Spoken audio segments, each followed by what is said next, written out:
Good morning बच्चों, मैं अभिषेक मिश्र, PGT chemistry. आज 11th क्लास के लिए नेक्स्ट चैप्टर थर्मोडायनेमिक्स लेकर। उम्मीद है कि आप लोगों की दिवाली अच्छी मनी होगी, त्यौहार खत्म हो गए हैं। उम्मीद करता हूं कि आप लोग कोरोना से भी सुरक्षित होंगे और अपना ध्यान अच्छे से रख रहे होंगे, सोशल डिस्टेंसिंग का पालन कर रहे होंगे, मास्क का यूज कर रहे होंगे। जैसा कि हम जानते हैं, थर्मोडायनेमिक्स दो शब्दों से मिलकर बना है। इसे ब्रेक कर सकते हैं, THERMO प्लस डायनामिक्स। थर्म का मतलब होता है टेम्परेचर और डायनामिक्स का मतलब होता है मोशन। यानी कुल मिलाकर हम टेम्परेचर, हीट, इसका ट्रांसफर कहां से कहां हो रहा है, यानी डिफरेंट फॉर्म ऑफ एनर्जी, इसके बारे में हम इस लेसन में पढ़ेंगे। यह एक लौता लेसन है along with केमिकल काइनेटिक्स, जो डिसाइड करता है कि कोई पर्टिकुलर रिएक्शन किस कंडीशन में होनी है और किस कंडीशन में वो नहीं है। हम शुरुआत करते हैं सिस्टम एंड सराउंडिंग। इसके कुछ टर्मिनोलॉजी है जिसे हम एक्सप्लेन करना चाहते हैं। क्या क्या है? इंट्रोडक्शन, जिसमें आपने देखा कि डिफरेंट फॉर्म ऑफ हीट्स हम पढ़ेंगे। इसमें internal energy, enthalpy, entropy, Gibbs free energy, दुनिया भर की एनर्जी आपको पढ़ने को मिलेगी और कब किसका यूज करना है वो भी हम आपको सिखाएंगे। हम बात करते हैं सिस्टम एंड सराउंडिंग की। इन्होंने कहा system plus surrounding is equal to universe. मतलब अगर हमारे पास ये बीकर है, इसमें हम पानी ले लेते हैं और इस बीकर को अंडर ऑब्जर्वेशन ले लेते हैं, यानी हमारा सारा फोकस इस बीकर पर है, इसे टेम्परेचर, प्रेशर, इस पर क्या फर्क पड़ रहा है। तो ये बीकर के अंदर का जो वाटर है वो हमारे लिए सिस्टम है और इसे छोड़कर यूनिवर्स का हर पार्ट उसके लिए सराउंडिंग है। सराउंडिंग का मतलब हुआ everything except the system is called surrounding. अगर हम किसी पर्टिकुलर बच्चे पर फोकस कर रहे हैं, उस पर ऑब्जर्व कर रहे हैं, उस पर एक्सपेरिमेंट कर रहे हैं, तो उसके बिहेवियर में क्या क्या बदलाव आया हमारी टीचिंग के दौरान, then that particular student is said to be system and all the students of other class along with all living and non-living things are said to be surrounding for that particular system। इस बात को आप समझिएगा। तो system और surrounding को मिला के यूनिवर्स बनता है। सिस्टम वो ऑब्जेक्ट है जो अंडर कंसिडरेशन है, अंडर ऑब्जर्वेशन है, और everything which surround the system in whole universe, उसे हम कहेंगे सराउंडिंग। ये बात समझिएगा। सिस्टम नॉर्मली 3 तरह का होता है। सिस्टम का टाइप है ओपन सिस्टम। ओपन सिस्टम उसे कहते हैं जहां पर मैटर और हीट दोनों का ट्रांसफर हो सकता है बिटवीन सिस्टम एंड सराउंडिंग। दो systems in which transfer of matter as well as heat between the system and surrounding takes place, that system or that type of system is said to be open system। Open beaker है, इसमें पानी है, हमने इसे boil कर दिया या cup में चाय रखी हुई है, तो आप देखते होंगे कि चाय से वेपर भी बाहर निकलती है, यानी मैटर भी ट्रांसफर हो रहा है, और कुछ देर के बाद चाय ठंडी भी हो जाती है, मतलब हीट का भी ट्रांसफर हो रहा है। इस तरह यानी tea in a open cup is said to be open system. Close system के बारे में क्या कहा गया? इसको हमने ढक दिया, किसी से प्लेट से ढक दिया, चाय को केटल के अंदर रख दिया, तो चाय ठंडी तो हो जाएगी लेकिन उसके अंदर का वेपर बाहर नहीं निकल पाएगा, वो छत पे जाके फिर से वाटर ड्रॉपलेट्स के फॉर्म में चाय के अंदर आ जाएगा। तो that system is said to be close system, जहां पर हीट का ट्रांसफर तो होगा, क्लोज सिस्टम में हीट का ट्रांसफर तो होगा लेकिन मैटर का ट्रांसफर नहीं होगा, मैटर सिस्टम के अंदर रहेगा। कुकर में हम खाना बनाते हैं, दाल पकाते हैं, चावल पकाते हैं, सब्जी बनाते हैं, तो जब तक सीटी नहीं आ रही, आप अज्यूम कीजिए, तो वो कह रहे हैं सिस्टम हीट को तो ट्रांसफर करेगा क्योंकि उसकी वॉल कंडक्टिंग है, ठंडा तो हो जाएगा, लेकिन मैटर का ट्रांसफर नहीं होगा। और एक होता है open system, close system, isolated system. Isolated का क्या मतलब है भाई? इसमें क्या बताएगा कि इसमें हीट का भी ट्रांसफर नहीं होगा और मैटर का भी ट्रांसफर नहीं होगा, तो बोलते हैं आइसोलेटेड, आइसोलेटेड सिस्टम।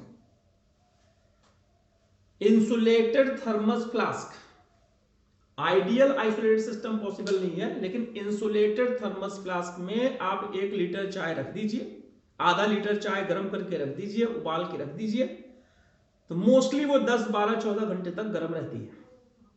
उससे क्या पता चला कि न तो हीट का ट्रांसफर हुआ उसमें, न तो मैटर का ट्रांसफर हुआ। तो ये आप समझिएगा open system, close system, isolated system.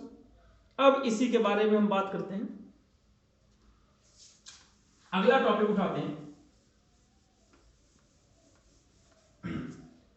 Extensive and intensive properties. Extensive properties वो होती हैं जो अमाउंट पे डिपेंड करती है, जैसे अमाउंट बढ़ा दे तो प्रॉपर्टी बढ़ जाएगी। एग्जांपल मास, इस पेन का मास 100 ग्राम, एक और ले लिया 200 ग्राम, एक और ले लिया 300 ग्राम। अमाउंट बढ़ाने पर जो वैल्यू चेंज हो जाए, जो अमाउंट पे डिपेंड करता है, क्वांटिटी पे डिपेंड करता है, क्वांटिटेटिव वैल्यू जो होती है उसे हम बोलते हैं एक्सटेंसिव प्रॉपर्टी। एक्सटेंसिव प्रॉपर्टी का एग्जांपल मास, वॉल्यूम और एंथैल्पी, एंट्रोपी, ये आप समझिए, ये अमाउंट पे डिपेंड करती है। और जो अमाउंट पे डिपेंड ना करे, इंटेंसिव प्रॉपर्टी, जैसे डेंसिटी। एक ग्लास वाटर है, डेंसिटी 1 ग्राम पर सेंटीमीटर क्यूब। 1 लीटर वाटर है, 100 लीटर वाटर है, but density remain same. Viscosity, temperature, pressure. इस रूम का टेम्परेचर 25 डिग्री सेल्सियस हम आइडियल मान के चलते हैं, तो पूरे नवोदय का टेम्परेचर भी वही होगा। मैं हल्के फुल्के वेरिएशन की बात नहीं कर रहा, बस हम रूम टेम्परेचर आइडियली 25 मान के चलते हैं, आप किसी भी बुक में देख सकते हैं।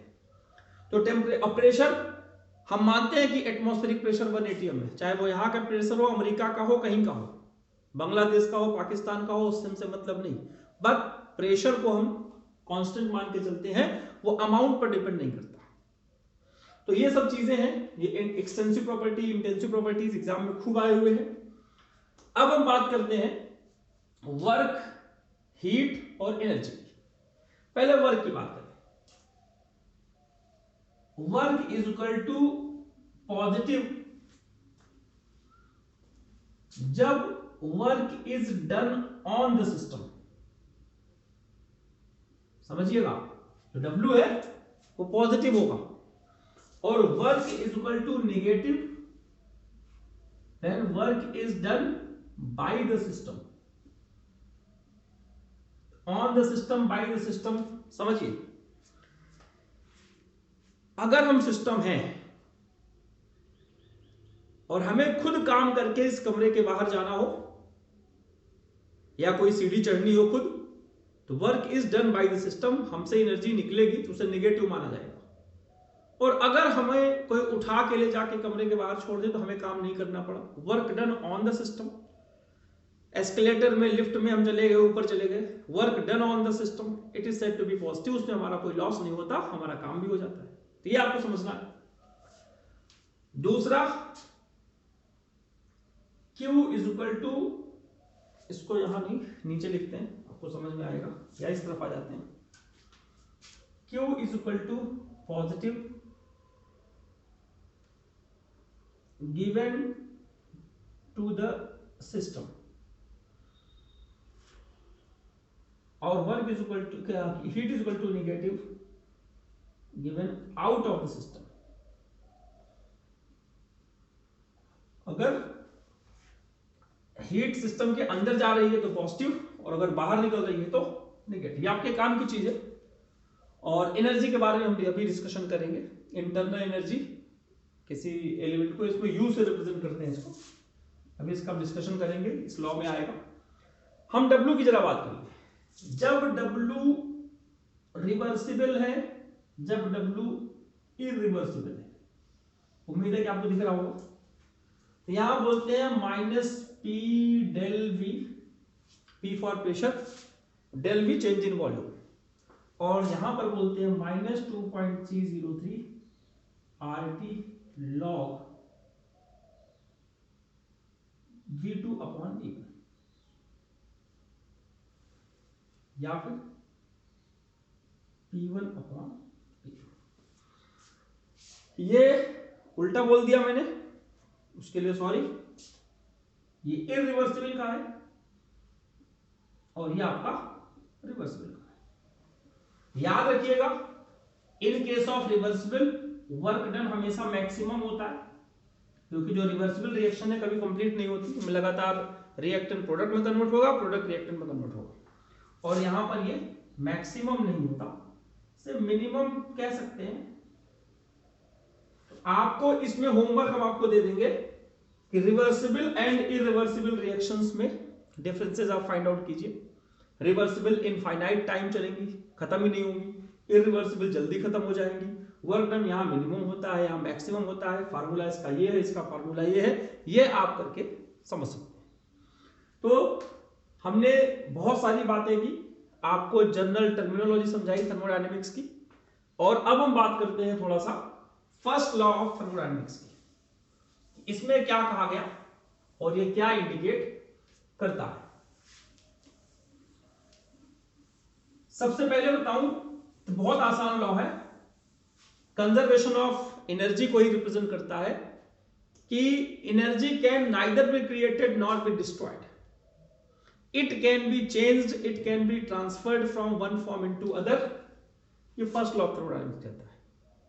यानी total energy of whole universe is always constant. System से निकला सराउंडिंग में गया, सराउंडिंग से निकला सिस्टम में गया, तो उसमें कभी चेंज नहीं होता।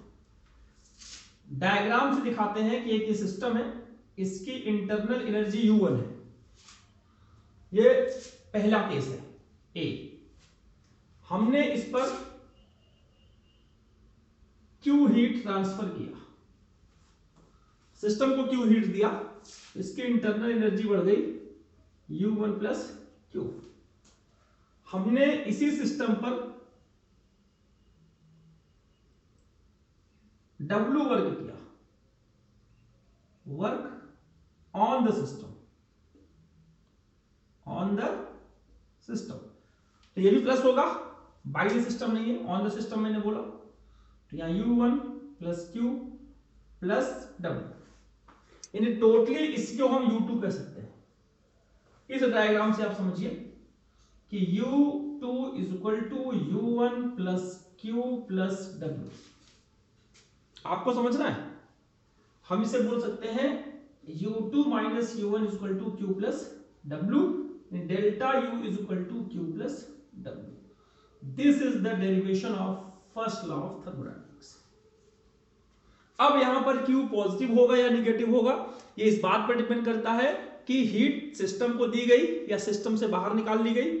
वर्क डन पॉजिटिव होगा या निगेटिव होगा, इस बात पर डिपेंड करता है कि W वर्क किया गया सिस्टम पर ऑन द सिस्टम है या बाय द सिस्टम है। तो ये आपको समझना है। और जब आइसोथर्मल प्रोसेस होता है, यानी जब टेम्परेचर कांस्टेंट होता है, T कांस्टेंट, तो देखा गया del U is equal to 0, तो यहां पे बोल सकते हैं Q is equal to minus W। ये आप समझिएगा, मोस्ट इंपॉर्टेंट बात है। Q निकालने के लिए इसका यूज कर सकते हैं, तो Q का एक फार्मूला ऐसे हो जाएगा 2.303 RT log V2 upon V1। उम्मीद है कि आपको ये सब समझ में आया होगा। थर्मोडायनेमिक्स की जो हम बात कर रहे हैं, नेक्स्ट क्लास में हम इसके आगे चलेंगे।